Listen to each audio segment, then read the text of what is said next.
Hey there, let's understand the Worksites page. The Worksites page lets you organise every site or department you work with, whether they're part of your own company or an external partner. To get started, select the Worksites page from the left menu. This page will show all the worksites that you've created, including the company they're linked to. You can add a new worksite by clicking the Add button. Assign it to a company, add in the worksite name,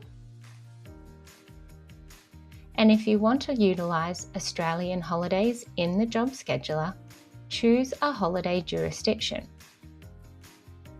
Don't forget to assign a colour.